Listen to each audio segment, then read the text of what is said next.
তখন নিজেকে অনেক বেশি ব্যর্থ মনে হয়েছিল। আমরা সবসময় ন্যায়ের পক্ষে থাকবে, এক আল্লাহ ছাড়া কাউকে ভয় পাবে না।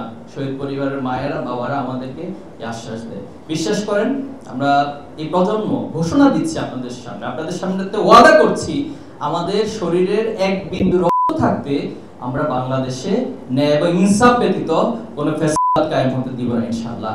আল্লাহ আমাদের সবাইকে কবুল করুক, শহীদদের প্রত্যাশিত বাংলাদেশ গড়ে তোলার তৌফিক দান করুন। আমরা আমাদের জীবন দিব, আমরা একজন নয়, শত শত নয়, হাজার হাজার লক্ষ লক্ষ যুবক জীবন দিব, কিন্তু বাংলাদেশকে এভাবে আর চলতে দেওয়া যায় না। এভাবে রক্তের বন্যার উপর দিয়ে বাংলাদেশ চলতে পারে না। আলহামদুলিল্লাহ, আল্লাহর একান্ত মেহেরবানি, আমাদের শাহাদাতের পথ মারিয়ে আজকে বাংলাদেশ একটি ফ্যাসিবাদ মুক্ত বাংলাদেশ এবং হত্যা মুক্ত একটি বাংলাদেশের দিকে অগ্রসর হচ্ছে।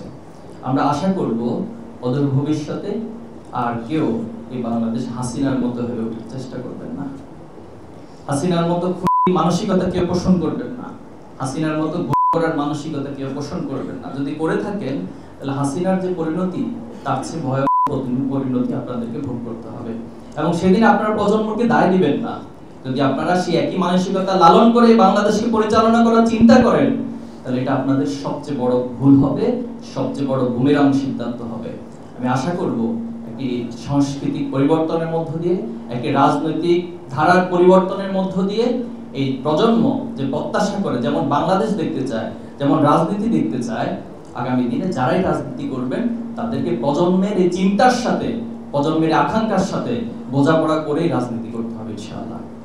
আমরা আজকের এই প্রোগ্রামে আপনারা কষ্ট করে এসেছেন, এজন্য আন্তরিকভাবে ধন্যবাদ, কৃতজ্ঞতা জানাচ্ছি।